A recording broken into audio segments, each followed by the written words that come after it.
I am writing this under an appreciable mental strain, since by tonight I shall be no more.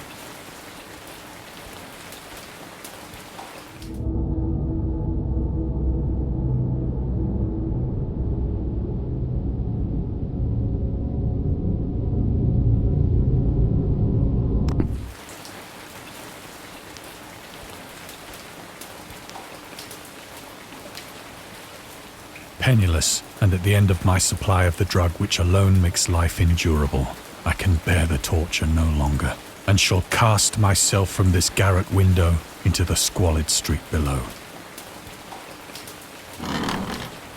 Do not think from my slavery to morphine that I am a weakling or a degenerate. When you have read these hastily scrawled pages, you may guess, though never fully realize, why it is that I must have forgetfulness or death.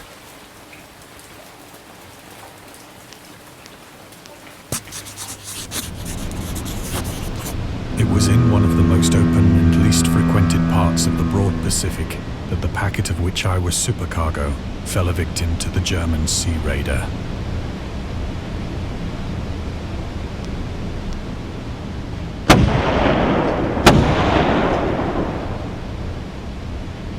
The Great War was then at its very beginning, and the ocean forces of the Hun had not completely sunk to their later degradation. So that our vessel was made a legitimate prize, whilst we of her crew were treated with all the fairness and consideration due us as naval prisoners.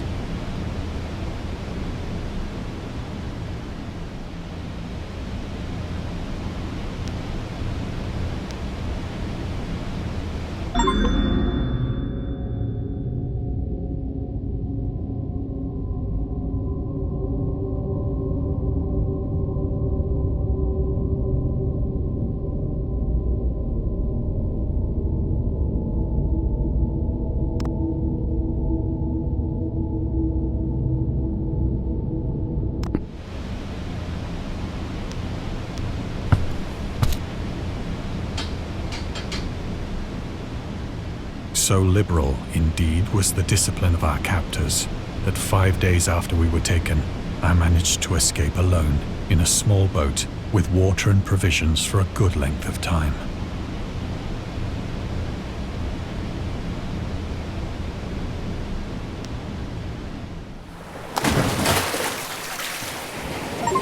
When I finally found myself adrift and free, I had but little idea of my surroundings. Never a competent navigator, I could only guess vaguely by the sun and stars that I was somewhat south of the equator. Of the longitude, I knew nothing, and no island or coastline was in sight.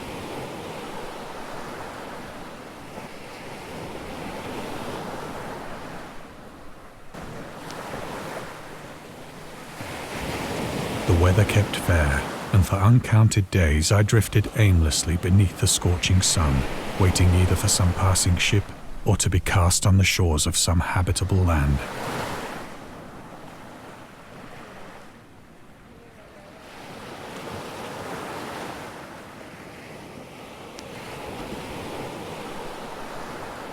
But neither ship nor land appeared, and I began to despair in my solitude upon the heaving vastness of unbroken blue. The change happened whilst I slept. Its details I shall never know, for my slumber, though troubled and dream-infested, was continuous.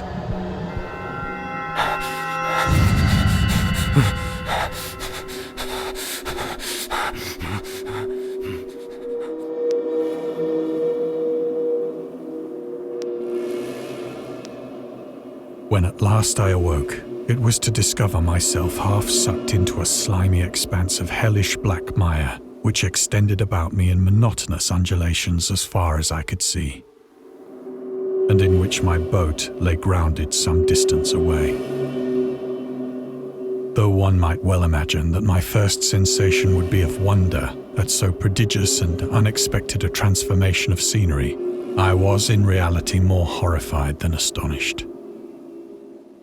For there was in the air, and in the rotting soil, a sinister quality which chilled me to the very core, The region was putrid with the carcasses of decaying fish and of other, less describable things which I saw protruding from the nasty mud of the unending plain. Perhaps I should not hope to convey in mere words the unutterable hideousness that can dwell in absolute silence and barren immensity. There was nothing within hearing and nothing in sight save a vast reach of black slime. Yet the very completeness of the stillness and the homogeneity of the landscape oppressed me with a nauseating fear. The sun was blazing down from a sky which seemed to me almost black in its cloudless cruelty, as though reflecting the inky marsh beneath my feet.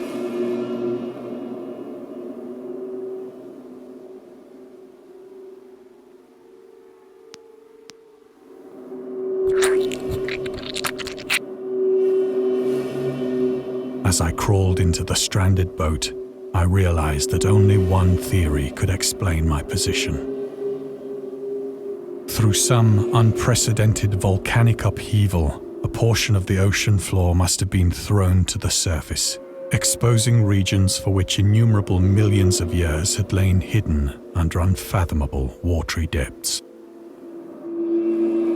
So great was the extent of the new land which had risen beneath me that I could not detect the faintest noise of the surging ocean, straining my ears as I might. Nor were there any seafowl to prey upon the dead things.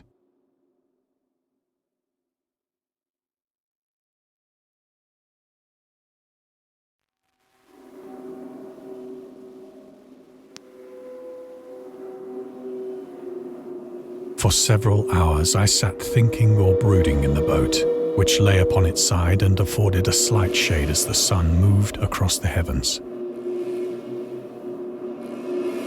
As the day progressed, the ground lost some of its stickiness and seemed likely to dry sufficiently for traveling purposes in a short time. That night I slept but little, and the next day I made for myself a pack containing food and water, preparatory to an overland journey in search of the vanished sea and possible rescue.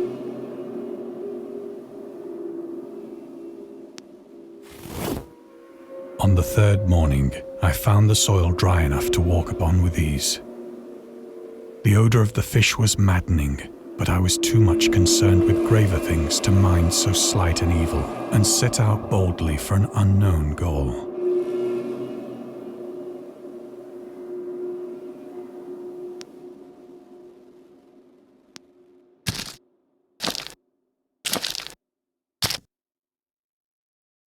All day I forged steadily westward, guided by a faraway hummock which rose higher than any other elevation on the rolling desert.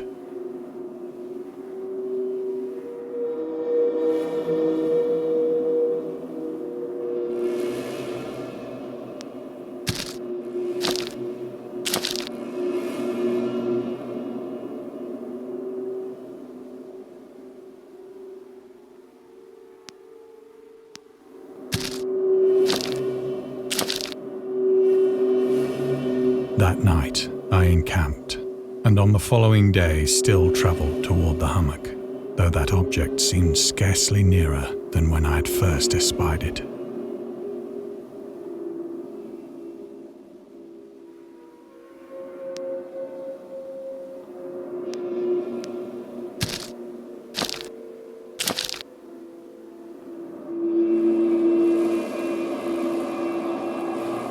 By the fourth evening, I attained the base of the mound, which turned out to be much higher than it had appeared from a distance. An intervening valley setting it out in sharper relief from the general surface. Too weary to ascend, I slept in the shadow of the hill. I know not why my dreams were so wild that night, but ere the waning and fantastically gibbous moon had risen far above the eastern plain, I was awake in a cold perspiration, determined to sleep no more. Such visions as I had experienced were too much for me to endure again.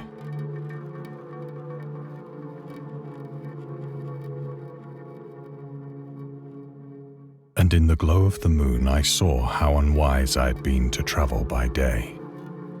Without the glare of the parching sun, my journey would have cost me less energy.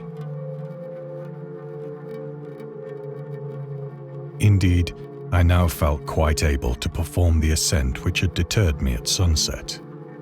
Picking up my pack, I started for the crest of the eminence.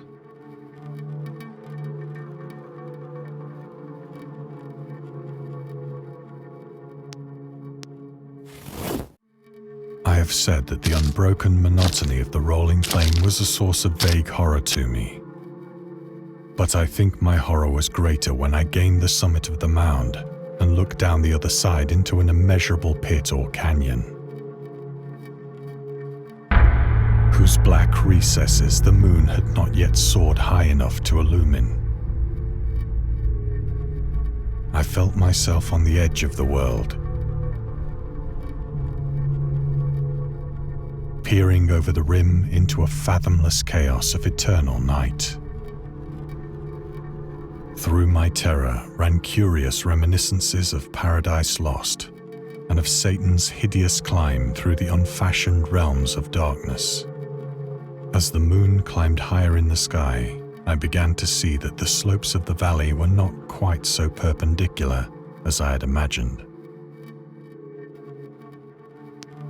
Ledges and outcroppings of rock afforded fairly easy footholds for a descent, whilst after a drop of only a few hundred feet, the declivity became very gradual.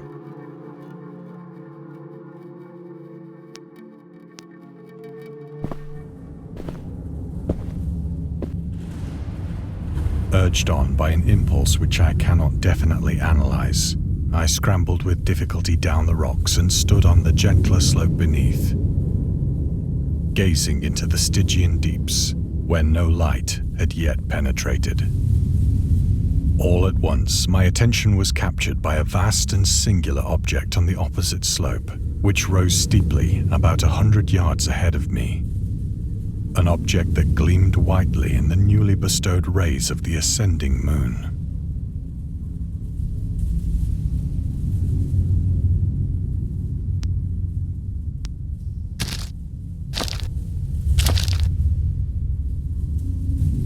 That it was merely a gigantic piece of stone, I soon assured myself.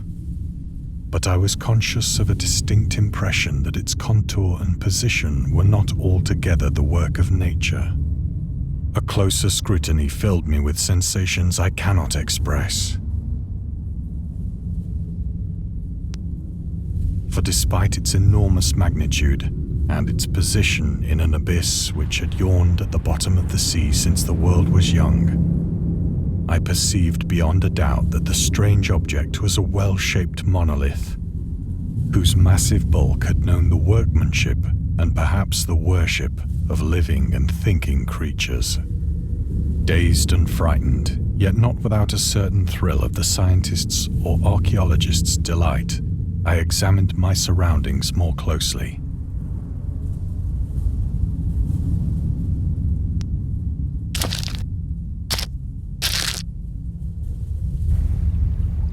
The moon, now near the zenith, shone weirdly and vividly above the towering steeps that hemmed in the chasm, and revealed the fact that a far-flung body of water flowed at the bottom, winding out of sight in both directions and almost lapping my feet as I stood on the slope.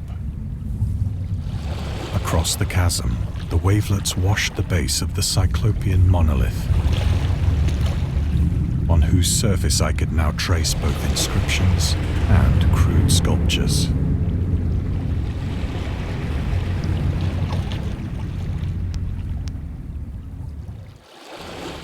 The writing was in a system of hieroglyphics unknown to me and unlike anything I'd ever seen in books, consisting for the most part of conventionalized aquatic symbols such as fishes, eels, octopi, crustaceans, mollusks, whales, and the like.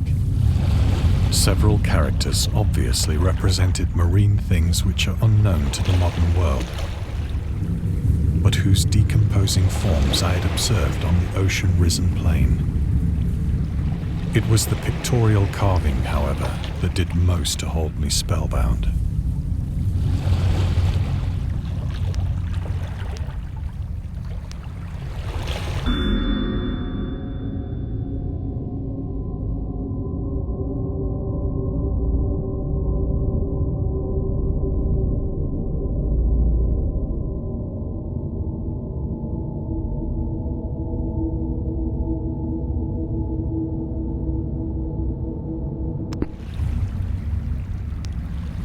Plainly visible across the intervening water on account of their enormous size were an array of bas-reliefs whose subjects would have excited the envy of a doré. I think that these things were supposed to depict men, at least a certain sort of men, though the creatures were shown disporting like fishes in the waters of some marine grotto, or paying homage at some monolithic shrine which appeared to be under the waves as well.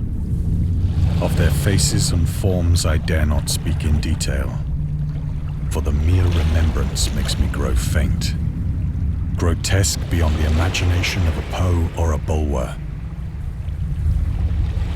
They were damnably human in general outline, despite webbed hands and feet, shockingly wide and flabby lips, glassy, bulging eyes, and other features less pleasant to recall. Curiously enough, they seem to have been chiseled badly out of proportion with their scenic background. For one of the creatures was shown in the act of killing a whale, represented as but little larger than himself. I remarked, as I say, their grotesqueness and strange size, but in a moment decided that they were merely the imaginary gods of some primitive fishing or seafaring tribe. Some tribe whose last descendant had perished eras before the first ancestor of the Piltdown or Neanderthal man was born.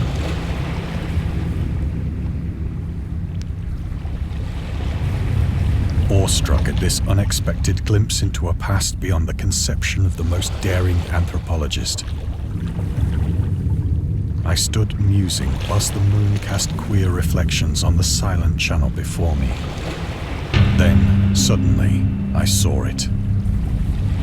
With only a slight churning to mark its rise to the surface, the thing slid into view above the dark waters. Polyphemus-like and loathsome, it darted like a stupendous monster of nightmares to the monolith, about which it flung its gigantic scaly arms, the while it bowed its hideous head and gave vent to certain measured sounds.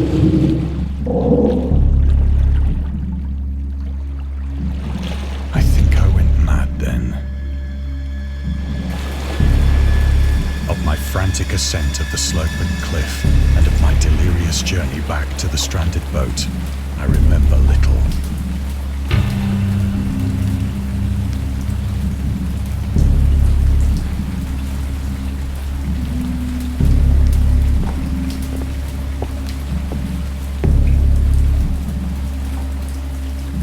I sang a great deal and laughed oddly when I was unable to sing.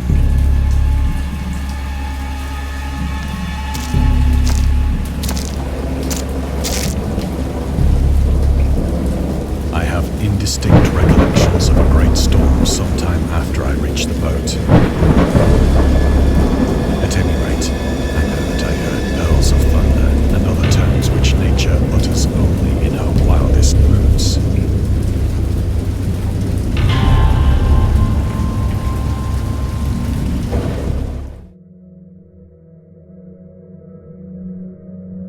When I came out of the shadows, I was in a San Francisco hospital.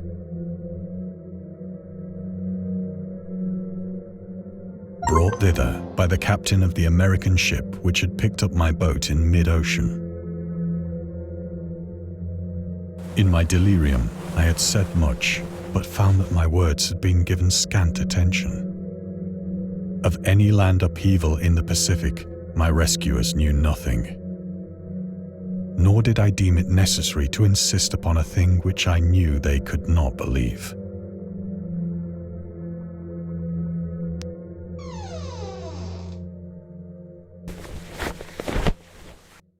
Once I sought out a celebrated ethnologist and amused him with peculiar questions regarding the ancient Philistine legend of Dagon, the fish god.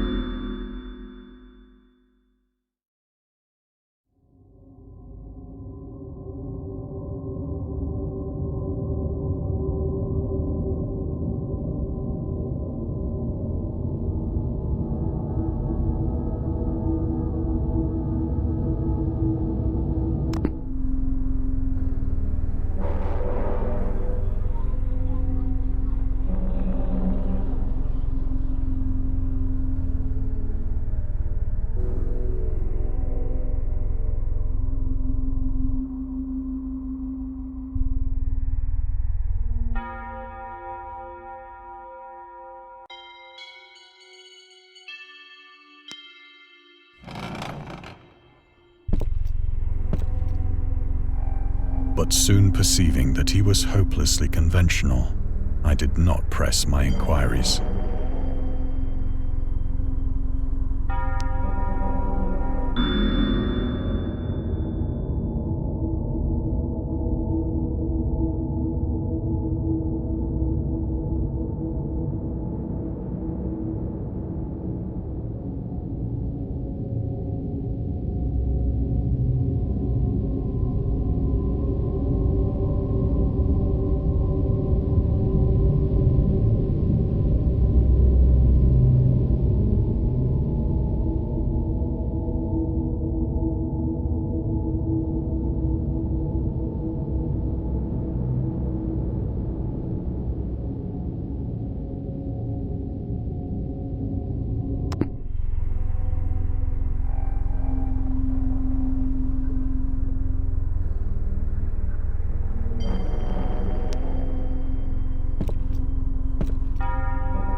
It is at night, especially when the moon is gibbous and waning, that I see the thing.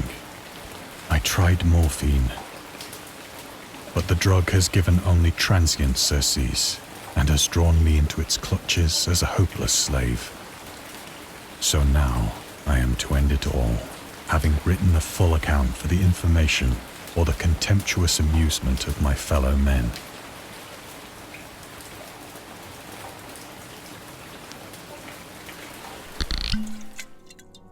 Often, I ask myself if it could not all have been a pure phantasm, a mere freak of fever as I lay sun-stricken and raving in the open boat after my escape from the German man-of-war. This I ask myself, but ever does there come before me a hideously vivid vision in reply. I cannot think of the deep sea without shuddering at the nameless things that may at this very moment be crawling and floundering on its slimy bed, worshipping their ancient stone idols and carving their own detestable likenesses on submarine obelisks of water-soaked granite. I dream of a day when they may rise above the billows to drag down into their reeking talons the remnants of puny, war-exhausted mankind. Of a day when the land shall sink and the dark ocean shall ascend amidst universal pandemonium.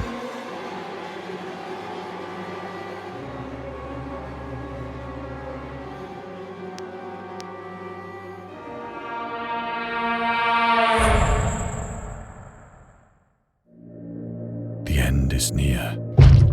I hear a noise at the door, as of some immense slippery body lumbering against it.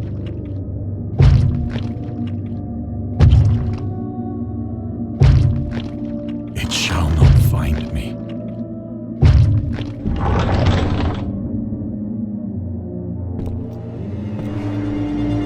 God, that hand!